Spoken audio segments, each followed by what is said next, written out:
Um, well, you were just talking about Matt Boland. What do you want to say about Matt Boland? Oh, Matt Boland was a character and a half. Matt Boland was your father's friend from grade school, junior high and high school. When I met your father and first started a date, the first dates we went out on, it was Poppy and Matt and I. And then for like 2 weeks it was Poppy, Matt, and I. We had a good time. Matt was 2 years, no, yeah, he was a year younger than Poppy. He was in between John and Pop. And then one night, your father said, oh, where are we all going to go tomorrow night? And I said, well, I'd like to go to a movie with just you.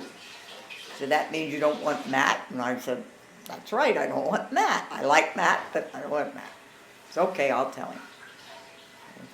Matt said, okay, where are we going tonight? And Poppy says, well, Sally and I are going to the movies. Matt says, oh, that means I'm not going to the movies? He says, you're not coming to the movie with us. Oh, okay. So we went to the movies and that was fine. The next day he calls Poppy and he says, so how was the date? And oh, it's fine. Okay, that's good because I have a date for tonight, so we can all go on the double date. He was still going to be there. So that was that first summer I met Poppy, and we all went to that together. And of course, Matt ended up graduating then the following year, and he went off to college. And we still stay in touch, but it wasn't on. Through the years, we stayed in touch. And he was there, but he wasn't there. Then we wouldn't hear from him for maybe a year at a time. Then we went to a role.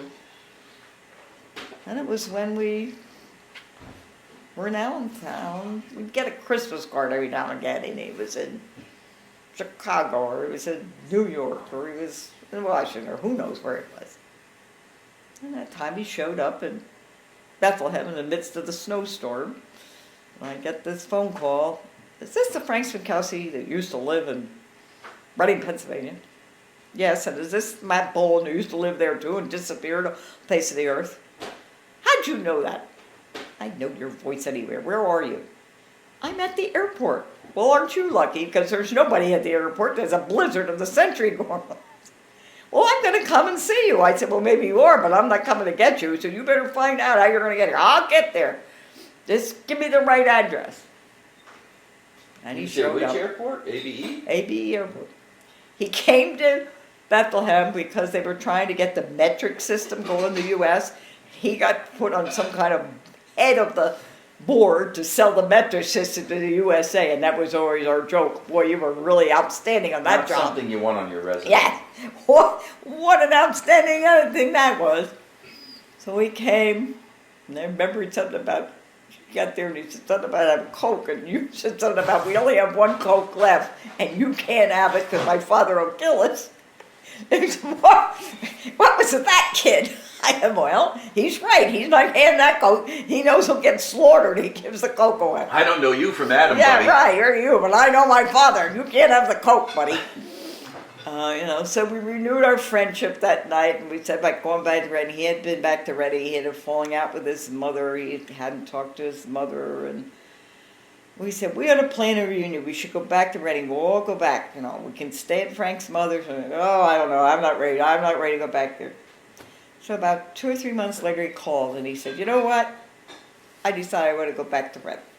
He said, I can come in, such and such, and we go, and be all right with Frank's mom if we come there. And I said yes, and so we did. We went back, and we got Olga Colton to be his date. Good date for him. Yeah. So we had, that was we had a fun time. And he and your father stayed up in Susie's room.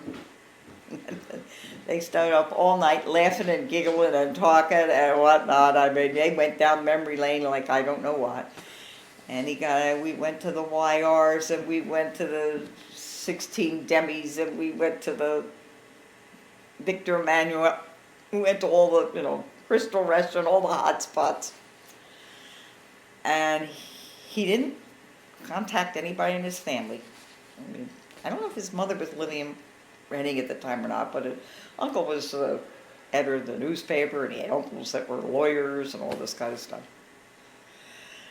And Nana, the next morning, I were talking to him, said, your mother, and of course she knew his mother and his father and everything. And his father had passed away many years before that. And, well, Matt, when he saw my mother and I were talking, she said, that's not right, Matt. You should talk to your mother. You get together.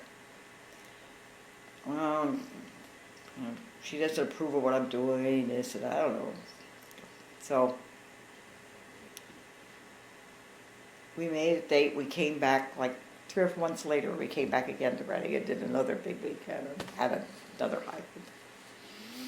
And after that, he did make contact with his mother. I don't know if they ever really reconciled completely, but he did talk to her again. And his mother passed away. His sister lived in St. Louis, ended up moving to Chicago. Matt ended up going to Chicago. By that time, Matt was very entrenched with the Republican Party. He had worked on Nixon's campaign in New York City and helped Nixon carry New York City, and one of the reasons why he got elected. And as a perk gift, Matt brought into the White House to work with Nixon. And of course, then the shit hit the fan with Nixon, and Matt said I wasn't going to go off to jail, so Matt got himself out before all the investigations left, and ended up with a job in Chicago with this guy by the name of Kelly, who was the head of Beatrix Corporation, who owned Swift and it was a conglomerate, Butterball turkeys and Fisher nuts and all that kind of good stuff. He had a great job. He had a beautiful apartment right in West Shore Drive. I visited him there. Yeah.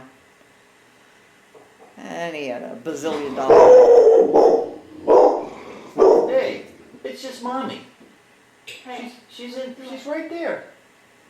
come here. Daddy, come. Let's go upstairs. So he that was a great job for him. And after that, he went back to Washington, worked for Elizabeth Dole. She was head of the Red Cross. Was her right-hand man. And she got moved to the Department of Transportation, and he went with her there. Did that. Then he got involved with the Bushes and their campaigns. Oh, Reagan's. Reagan. He loved Reagan. He got involved with the Reagans. Got to know them very well. He was big wheel with that. He was the head of, we have the Badgers, head of the inauguration party and the nomination deal. Did a lot of stuff within Reagan's administration. Don't know exactly what those things were. Probably have it in all those papers we have. And he hooked up with the Bushes. Went in them, ended up with Cheney. He was very well connected. He traveled a lot. He was very modest. He didn't talk about stuff that he did, but he was well connected with that. Through the years, he kept staying in touch with us more and coming back, and would come and stay with us. Or we'd go to Chicago and he'd take us out. Or go to Washington and take us out. And he enjoyed that. Matt loved to go down memory lane. He liked connection. He had lost, and then he lost his mother. His father died when he was only 13. Mother died. He was in a good term to her. His sister he did reconnect with and had a good relationship with her. She had 2 children. He tried to make a connection with them, and they slept him off. It was the dumbest thing they ever should have done, but they did. He had cousins, but he never really trusted the cousins. He had his friends in Chicago, and he had us. Or his friends in Washington, I'd say, and us. We knew about each other, but we never really ever got together and met. But he liked to come to be with us, come for the weekend, go to the Kutztown Fair, go to the Kempville Fair, go ride the roller coaster at Dorney Park,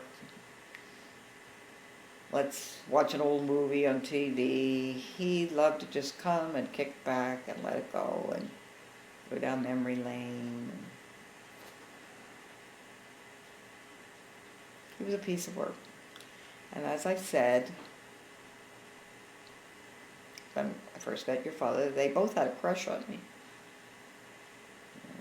He always said he always had a crush on you. Maybe he did. But I always felt I could always, anything was going to happen, I could tap on that. But yet I never told him anything that was going on with anything. Whether he knew about it from your father's end, I don't know. He never talked about it, never brought it up. But I always had the feeling. And I knew I didn't have the feeling, I knew I could tap on him. So he was my ace in the hole. He was my security. Neat, funny, very unusual man. Loved family, therefore, because he never had one, so adopted our family. That's where that came from. He wanted that, never had it. And we were the closest he was ever going to get to it. But that was good. Worked out for everyone. Nice guy. When did he die? He died in '09.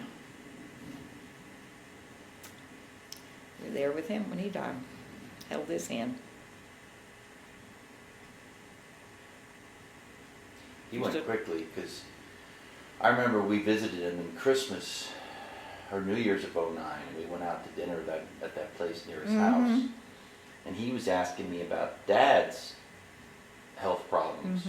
And I had no idea he has health problems at the time. He had suffered them for a while. Of course, cancer was rampant in their family. They were the cancer family. Their family was in a big national study. I have a pile of all the papers. Really? Oh yeah, national cancer, because there are like 10 people within the Boland family and runs through the years and all that kind of stuff. So, and he knew that. I mean, his sister died of cancer, his mother died of cancer, his uncles all died of cancer. His father died of a heart attack. But funny man, one of the most keen sense of humors.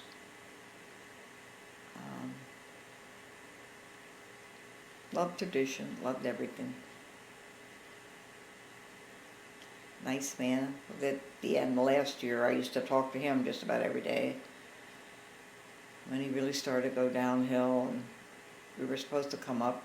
We were going to come up 2 weeks before he really started to go, and I called him night like I did. He was in the hospital at that point. I said, so how was your day? I used to say, how was your day? He said, this wasn't a good day. He said, when are you coming? And I said, when do you want me there? He said, I want you here now. And I said, okay, I can't leave right now, but I will leave tomorrow morning. I said, can you hold on till I get there? And he said, yeah, I'll hold on. I said, okay, that's all I ask of you. And I went to your father and I said, we've got to go. Matt's going and we got to get there.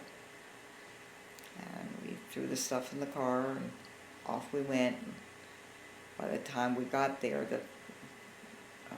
Dave Adams, who was his other good friend, who was the doctor and had power all the medical things. We were driving and we were in Firefight, we were at Annandale, Virginia, where he lived, where his house was. And Dave called and he said, where are you? And told me, he said, I got to start giving you the morphine.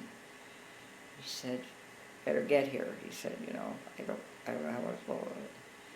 Where was he hospitalized? In Reading. Oh, okay. Yeah. He had moved. He had bought the house in Reading. He had moved to Reading, but he still had his other house. Yeah. And we got to the hospital, and he was kind of in a coma and what have you. And I went in the room and I went up and kissed him and held his hand, and I'm talking to him. And the hell was his name? The guy that was the young guy that was the nurse's aide guy. And he says, oh, he knows you're here. He says, he's smiling. And I said, you know I'm here. I said, you know I'm here. You better squeeze my hand. He squeezed my hand so tight. And His aunt and cousins were there, and they all kind of left. And we sat with him. It was your father and I. And it was them out there talking. Kind of laughing again every once in a while. I say, "Are you still here? You better squeeze my hand." He'd squeeze the hand. So he was in a coma, but he knew we were there. So that was good. I wanted to ask you about your aunt and uncle, Bob and Helen. Mm-hmm. You know, they have obviously a unique history. Very. What Very can you, good. what can you tell me? Well, Bob was grandfather's youngest brother. He was 7 years behind. He was a very intelligent man. He was natured very much like his mother. My grandmother, Amelia, was quiet. She wasn't an educated man. I don't know if she was really smart and intelligent. Maybe she was, I don't know. That part I don't know. But she was very quiet, very mild-mannered, and Bob was certainly quiet and mild-mannered. Grandfather was natured kind of like his father, like Jake. He was the outgoing one, the bubbly one. Blah, blah. Both of them were very smart, intelligent men. Bob was definitely on the sciences. I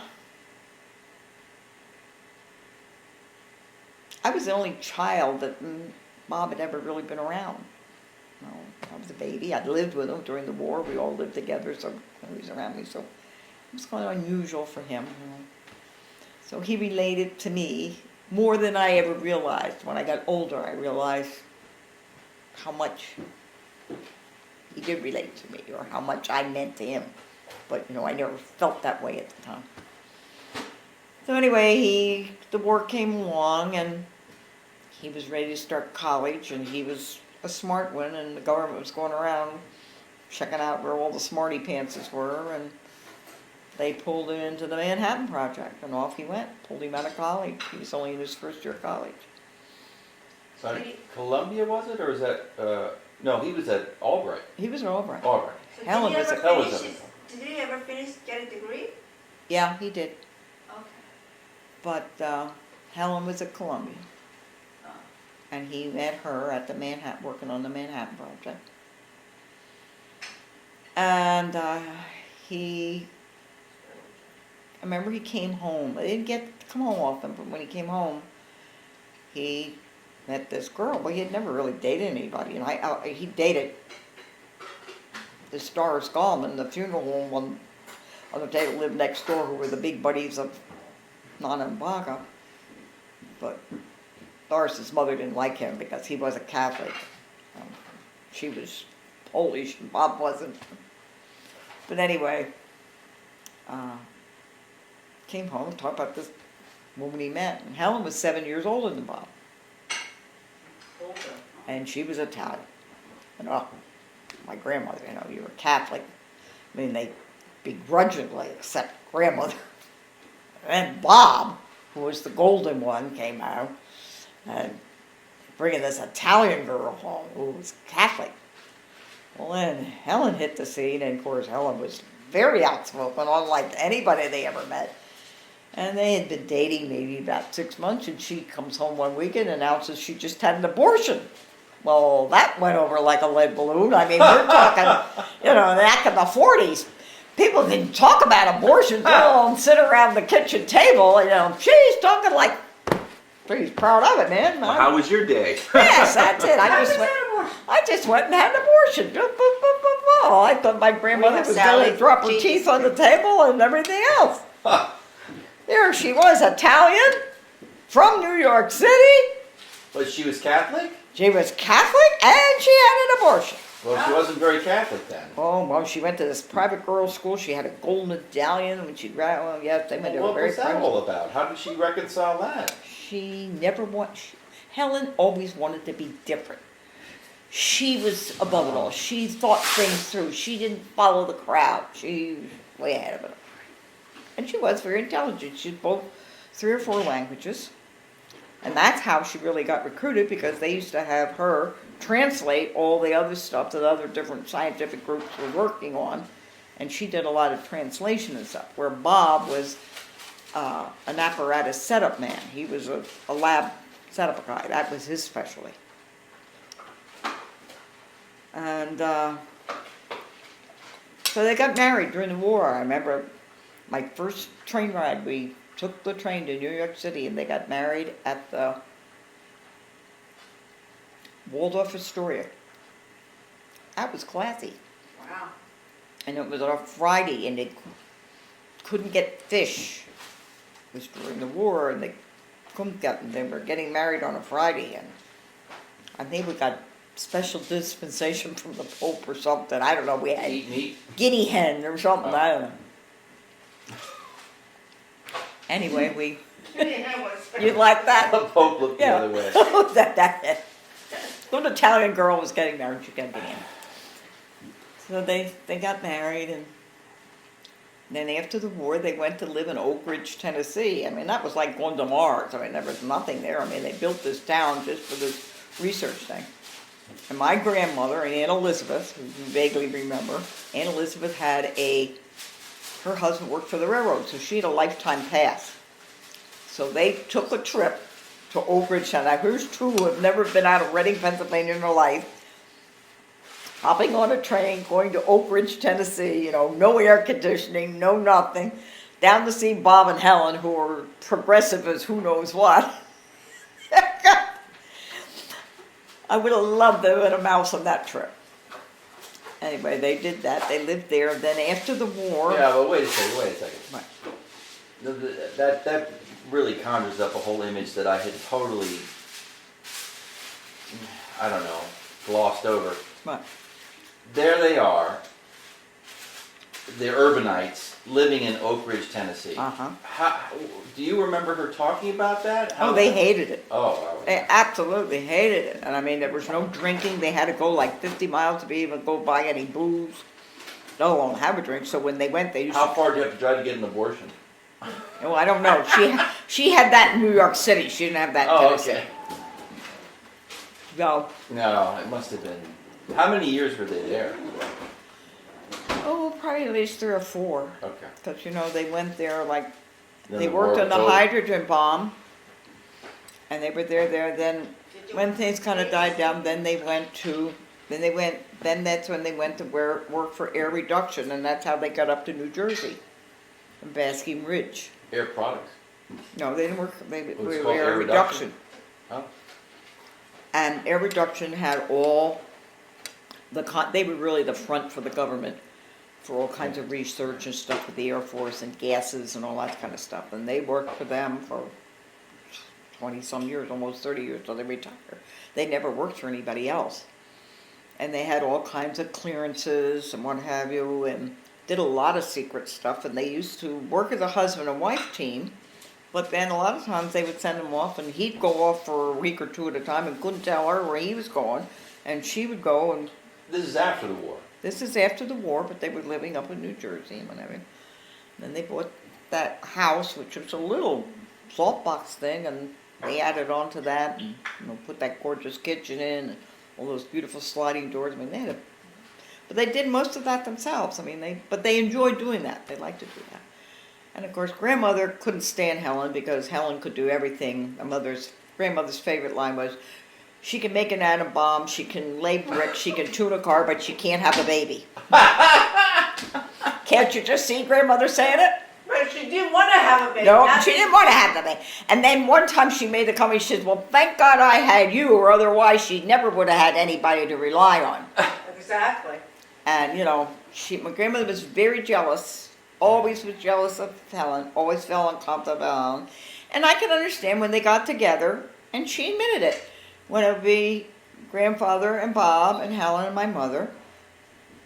Grandfather, Bob, and Helen would sit around and talk about science and chemistry and drugs, and grandmother, who only had her high school education, she always felt inferior about that. She always wished she had been able to go on and do something else, And so she always felt left out, and she was left out. And so she really, really, really, really resented that. And then when Bob and Helen ended up coming to Bethlehem, and and I would be helping them and all this, she resented that.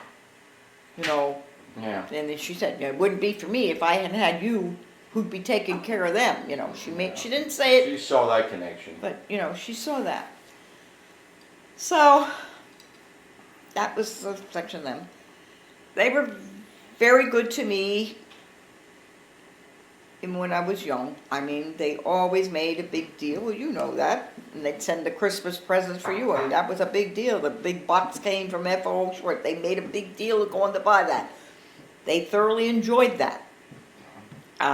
They always bought me beautiful gifts and presents and always remembered me and everything. And then, once we had the barn and we made the effort and we invited them to come for Christmas, and they came, and I remember them writing me a note and saying, this is the best Christmas we ever had, to be with family. Everybody was there, the Bermans and everything else. They loved that. And Well, it's funny because I never got the impression that they loved that. I never got the impression that they were into that. they weren't into it, but they realized Well, they were in a different part of their lives. And their by lives, then, too. and I think they They realized- were retired by then. well, they were just about retired. Yeah. Yeah, they had. She had retired. He hadn't, because she retired before him. Yeah. But I think they realized what they had missed. And they realized, that was a big thing. And then that's when they decided they were going to buy a piece of property around Bethlehem and be close to me, because they realized they wanted family, and they realized something happened, and it all fell into place. And we had a wonderful time. Your father and I had a great time. I mean, we'd go play golf and we'd go out. Of course, drinking was part of it. I mean, man, those who could drink anybody under the table and back again. And we had a lot of I don't know fun. how you come back. You just bounced right back. And we had a lot of fun, I have to say. And my mother resented that, too. Yeah. She resented that, that thing. So I finally picked up on that, and I wouldn't tell her. No. Bye-bye. I'll just say, oh, no, I think we might see Bob and Helen, or, oh, yeah, we saw them last week. But I never went on to say, we went here, or this happened, or that funny thing happened, or what have you. Well, you had fun. Yeah, oh, God, no, don't ever say that. So, we became good friends. I saw them go downhill. I know they were glad that I was part of their lives at the end. Sure. They wanted me to be at the parliament, and I was there at the end for both of them, too.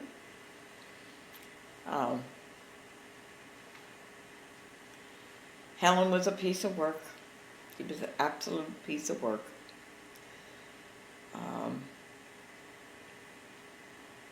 She was another one that didn't know how to express herself. She had a very strong father and mother.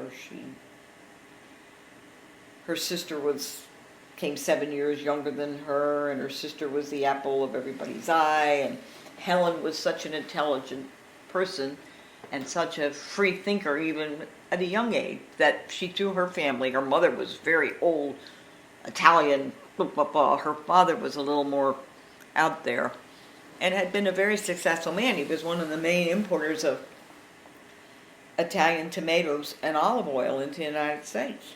And he traveled over to Italy a lot, and then they'd also go to South America a lot. What was her maiden name? Landriani. And when he would travel, he would come back, and he always brought a piece of jewelry for Tony, who was her sister, Antoinette, Helen's mother, and for Helen.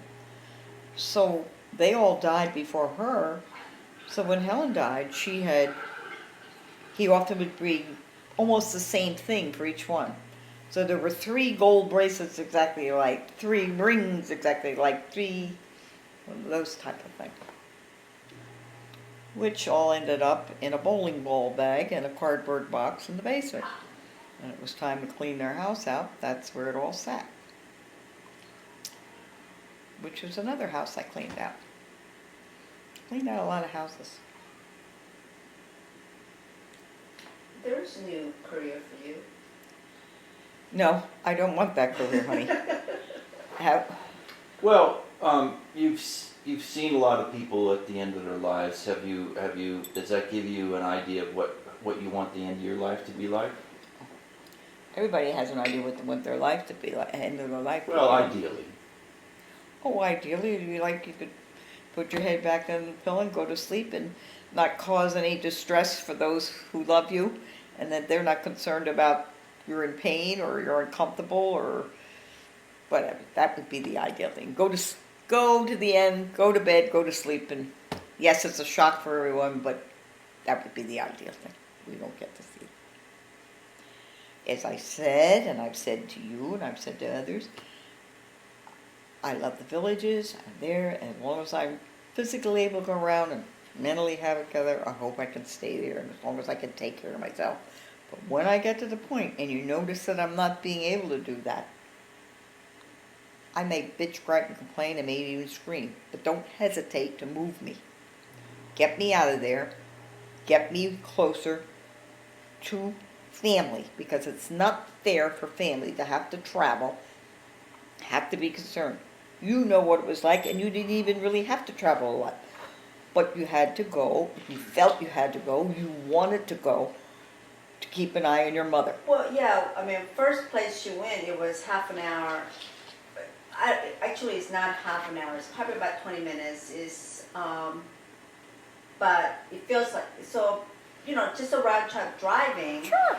is close to an hour, and you stay there and visit, and you got to take care of it, you got to run Time. errands, and you in a half day, you Right. can't. So we were really, when that facility decided to kick everybody out to renovate, they just basically gave you 1 month to do it. Right. And we had looked into this place here close to us where she ended up before she went to the place in Darley Road, but they didn't have space for her, so when I went back and interviewed, they had a space for her, so we were able to move, and it's 5 minutes. It was convenient, but it's still, it takes. But you know what it's like. It's like grandmother was Right close over, by, she was there, but it was still, time. and it's time, and you have a life, and you have another family, and there's things they're doing. Yeah, when you really need it, you need to be, when emergencies happen, you want to be able to get Sure. there. And so it's not fair. And Yeah. I've said it. I think I've said it to all my children, all my daughter-in-laws, my son-in-laws. And it's time to go. Get me wherever it's going to be most convenient for anybody. So do you want to go to Pennsylvania, or you want to be in Raleigh, or It's where it's going to work. it was going to work? I have no preference there. It's where it's going to work the best for everybody. Hopefully I'm going to have the money to be able to go, and I'll be all right. And that's not going to be a stress and a strain. God only knows what will happen. But I do not have to stay in the villages. Right now I'd say, yes, I'd love to stay there. That'd be wonderful, great. I love the warm weather. But you get to a point, it's not going to matter. So, what I've seen,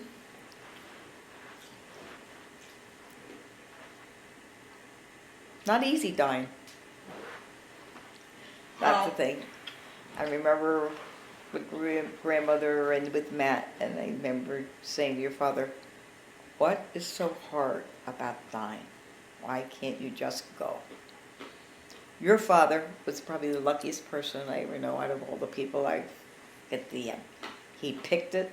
He did it his way. He went peacefully. He took that mask off, put his head back, closed his eyes, held Margaret's hand, and away he went. He was one lucky son of a gun. When did you grieve for him? As I said to Summit, probably about 4 months later, 5 months, I got angry. When the anger came in. And I know somebody was going, oh, I love Frank, and I was such a good guy, and I don't know.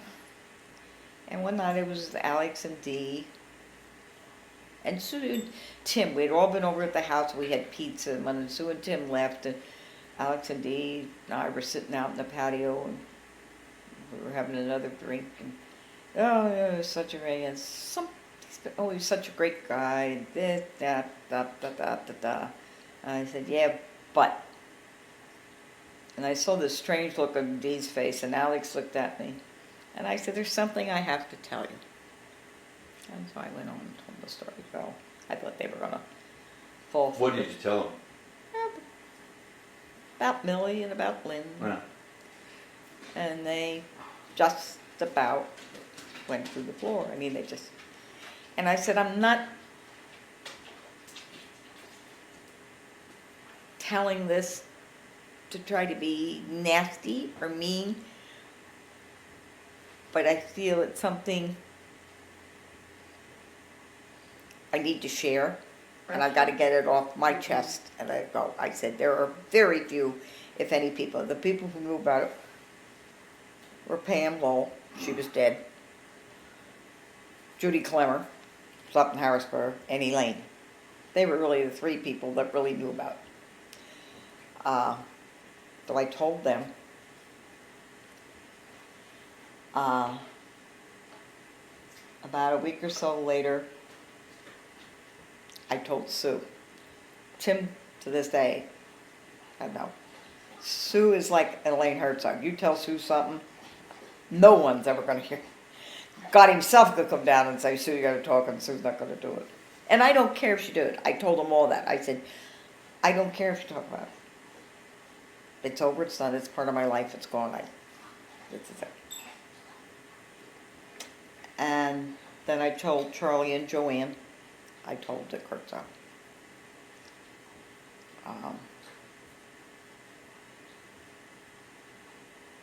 Did I grieve? I think I've grieved for a long time. Well, before I died. Well, you know, when I came down there 2 days before he died, it was your birthday. Mm-hmm. And when I got there, I was surprised at how you were ready to party and celebrate your birthday. Mm-hmm. And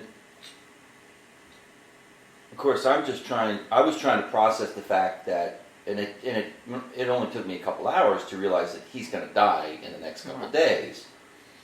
And so I just assumed that you had already come to that realization, had already grieved, and you were just, you know, hey, today's my birthday, I'm going to party. That was part of it. I saw him fade away for a period of 6 weeks. Yeah. I realized what happened. I mean, he was fading away before my eyes, and there's nothing I could do. And I remember saying to Margaret, this man's getting weaker and weaker. Go by. I just wish I could take him someplace and say, here, tell me what's wrong here. You know, this isn't right. He's getting nowhere, and he's just fading away. So I knew that. And then once we got up to the hospital and they're doing the tapping deal, and when Dr. Delgado said, you know, this is a very sick man.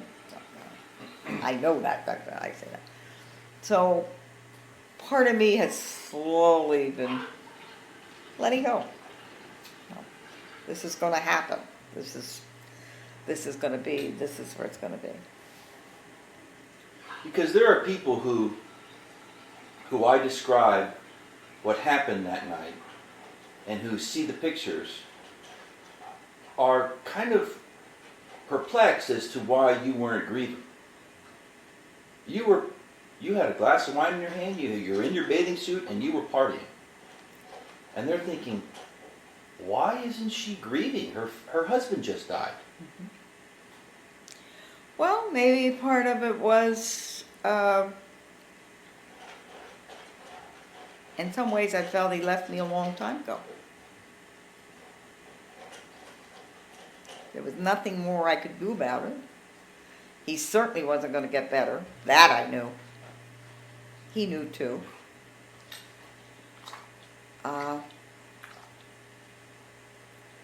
It was time to let go. Well, and part of it for you was a big relief. Oh yeah, it was a big relief. I had taken care of a lot of people along the way. You know, I didn't have to do a whole lot with grandmother, shoot that, but you know, even with Nana, there wasn't a lot, but, we still had to be watching about her. We knew she was going downhill, she had the mini stroke. We'd been back and forth to the hospital, we did that. Bob and Helen, I went through with them. Went through with Matt. There've been a lot of people in a period of like 7 years.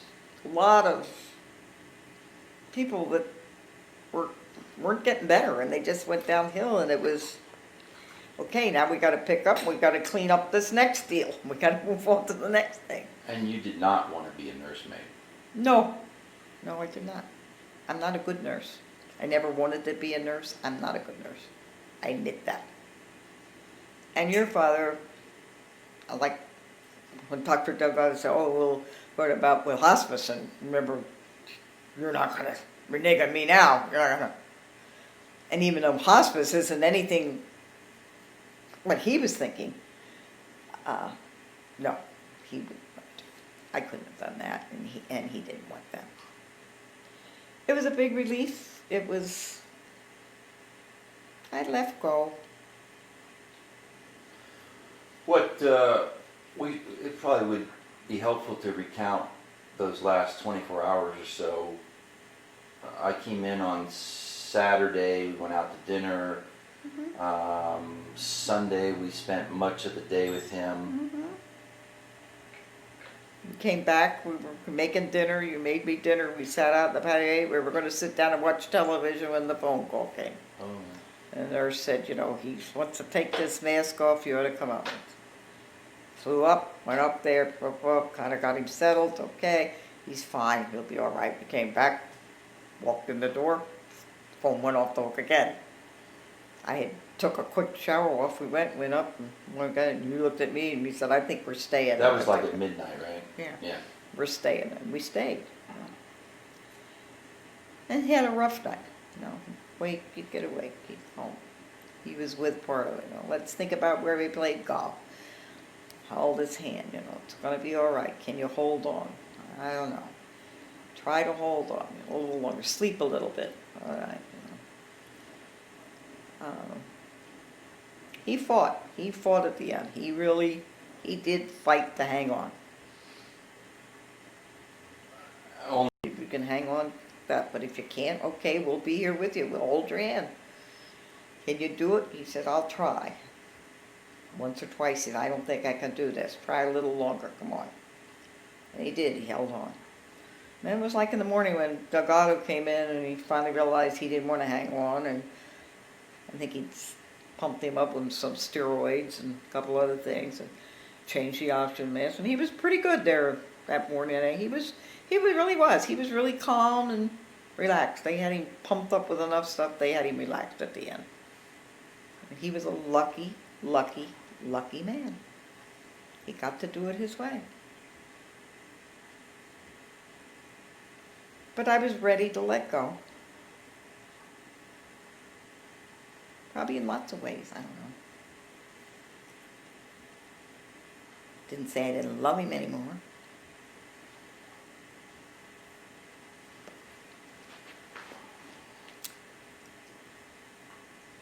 So the plan is to try to take his ashes to Pebble Beach? Well, that's what he always wanted. Wanted to go to the 18th hole at Pebble Beach. And if I get there or get somebody to get out there and drop a bag of old ashes out in a plastic bag, I'll off to go. I took some He's of his... been there before, right? Oh, yeah. He was there. I took him there. I was a present one time. I planned the whole trip. We went. It was a great trip. We stayed right there at Things at Spanish Bay? Spanish Bay. Yeah. Played all the courses, did the whole thing, then You left. played Poppy Hills? Yes, we did. Played them all. And that was a great vacation. We really enjoyed that vacation. Took some of his ashes to the barn. Oh. Put them over at the barn when I was up there the last time. I thought that was a good one. I'm going to put some at the house I'm at now. I'm going to put some at Madero. And we'll have some to go. He had a lot of ashes. Heavy box. Big guy. So we get to do that, we'll do that.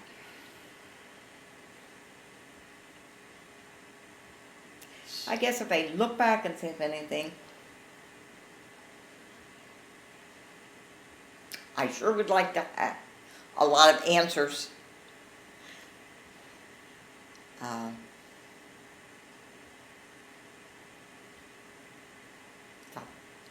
I ever have those.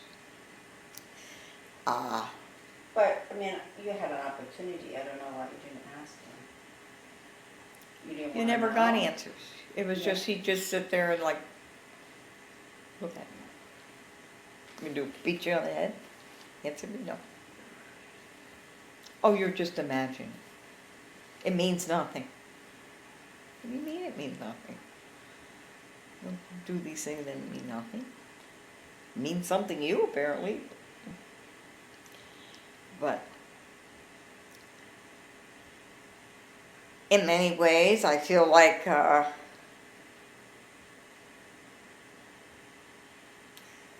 been a fake, I've been a failure. What people always say, it doesn't matter what people think of you. But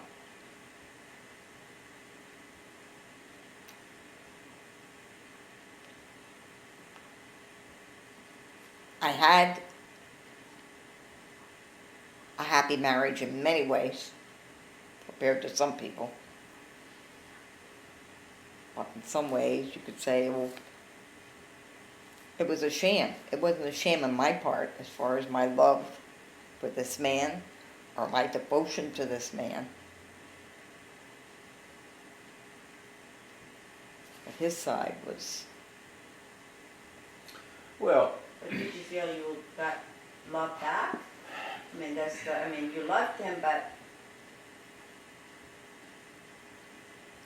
he loved me in his way, but maybe I guess I could say he didn't love me the way I wanted him to love me. Is saying you want somebody to be true to you and devoted to you is the wrong thing to expect. That was really all I was asking. So, I think that's my biggest regret. People say, well, there's no anchor tied to your ass. You could pick up and walk away. And I could have.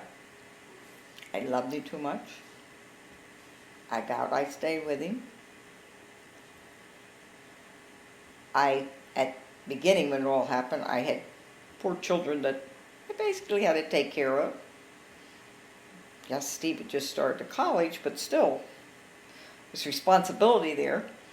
I had $1.60 in my pocket the day I found out about Millie Stiers. I hadn't worked, other than worked for rearing, doing part-time stuff, but I hadn't really had a job in a long time. I was too proud to go ask my parents.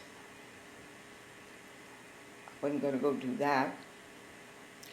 Just so happened the barn fell into place less than a year after that. We got involved in that, so I put my whole heart and soul and everything I had into it. And decided this was going to be where I was going to make it or break it if I was going to have any security.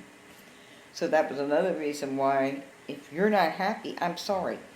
But I put myself here, and this is mine, and I'm holding on to it, and I'm going to hold on to it again, and I'm going to make this work, and it's going to take care of me and my family. And I did that. That was one of the reasons why I dug in and hung on and did all of it. Plus, I enjoyed it. I won't deny that. I enjoyed my job. so why do you feel like you're a failure? I feel some ways I'm a sham.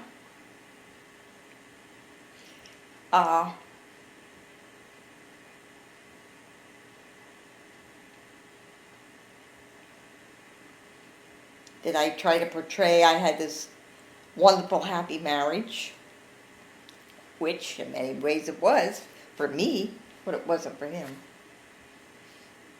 I didn't make him happy, but then on the other hand, somebody said to me, you can't make somebody happy. But he chose not to leave, so. He had that Well, choice. He was not unhappy. If he was unhappy, he would have done something about it. He was not. I mean, But then why fool around with somebody else all the time?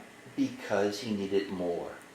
He wasn't satisfied with what you could provide him.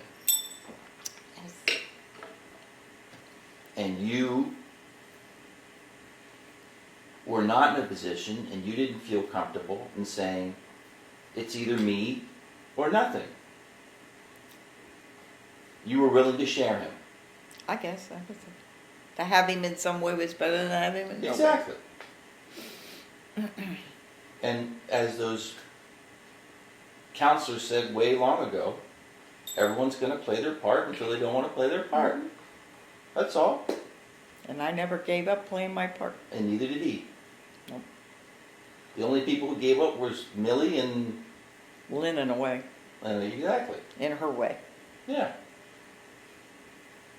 So I don't think I don't think it's a sham. I think it's just, it's not ideal. Obviously it's not ideal. But It's over and done with, so no sense wringing your head or batting yourself over the head. I can't do anything about yesterday. Can't do much about today. I can do something about tomorrow.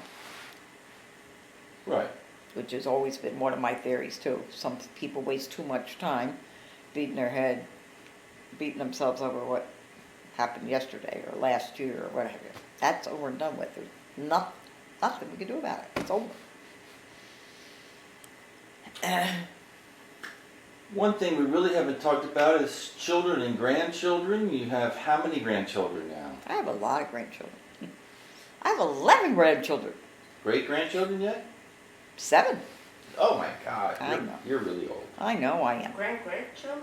7 great-grandchildren. Some are osmosis. Through osmosis. I mean, I have some grandchildren through osmosis too, but, you know. Grandchildren I have. Autumn, Sarah, Nia, Julia, Jason, Ellen, Kelly. Through osmosis we have Jeremy, Nathan, Autumn. Oh, I have Jeffrey. Jeffrey's one of the original group too. So that's the 11 grandchildren. Great-grandchildren. Oh, that's right. 'Cause We have Ava, Gracie. Then through osmosis, we have Braden, Jaylyn, Kayla, Kit, and Cindy. love that osmosis part. Well, Yeah. that is, basically. You know. I mean,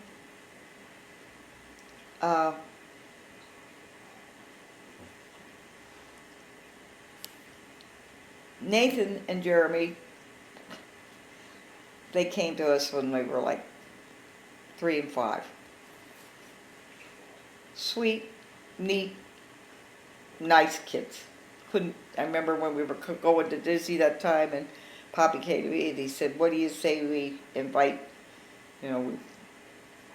Mark had really started a date, Denise. We invite them along." I said, "I'd love to have them. They're great kids. I'd love to have them."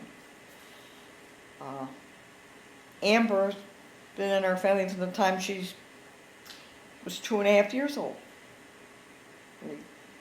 I took Amber to see movies and bought her first dresses to go to grade school and went to her grade school class plays. And so,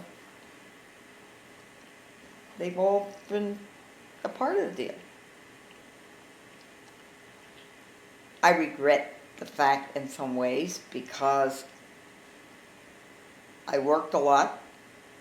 I didn't have time to be the grandmother of the year with everybody. Part of it, also distance was a part. They didn't all live around me like some grandmothers have. Or some grandmothers will hop on a plane and travel halfway across the country and what have you, but they don't have other things that they're doing here.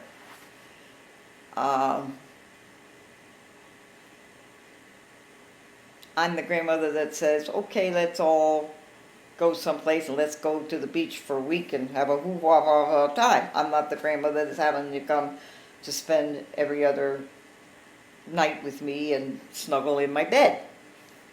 That's just not me. It's like Nana was one who would cook a meal for 5,000 people and everybody there. Grandmother never cooked a meal. Yet she'd take you off to Kmart and let you spend 5 hours picking out a gift that you wanted to buy, whatever. Everybody has their own way of playing the role.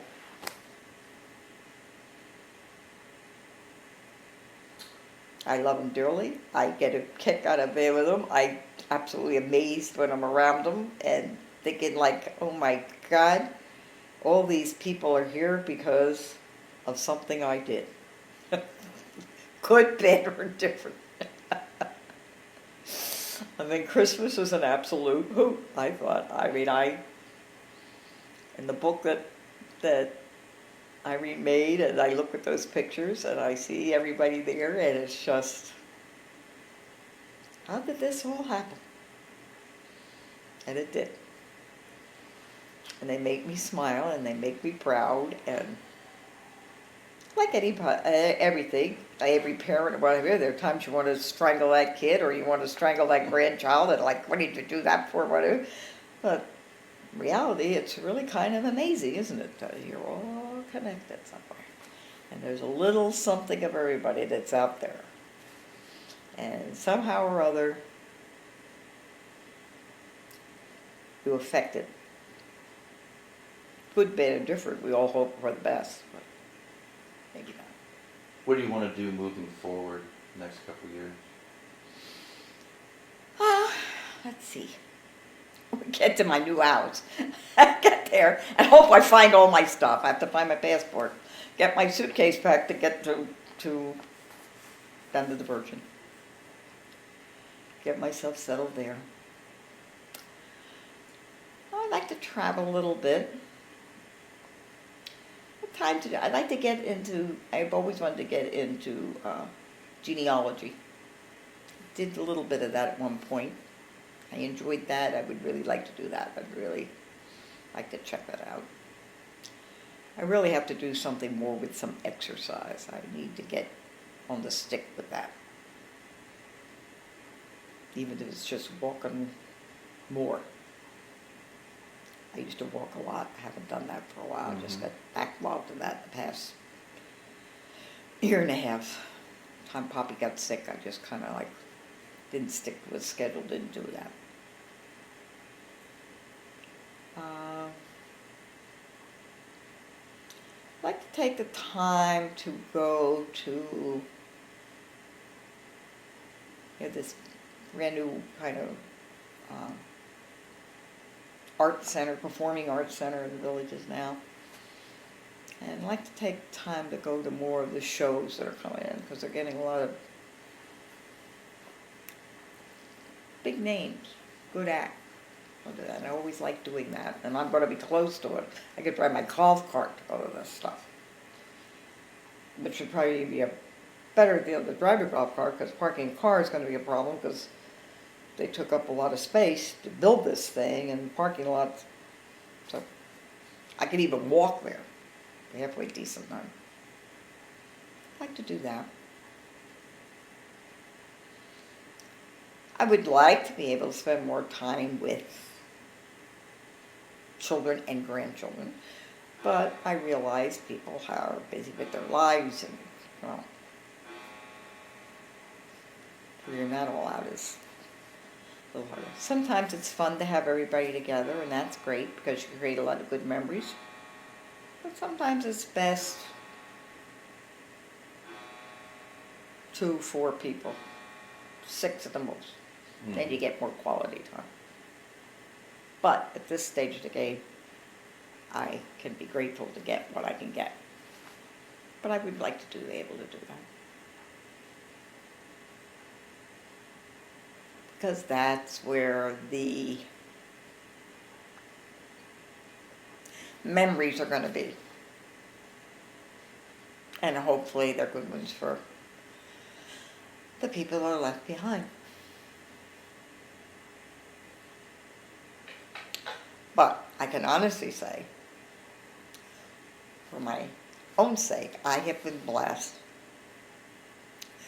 with really neat children and their spouses. When I hear some of my friends who talk about their daughter-in-laws and their son-in-laws and the way they go on about them, and I think, dear Lord, give me a break, you know. It just boggles my mind.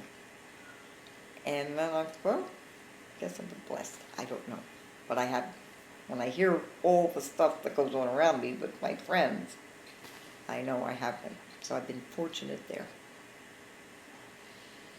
I have interesting grandchildren. I particularly enjoy my grandchildren now that they are young adults. I love that.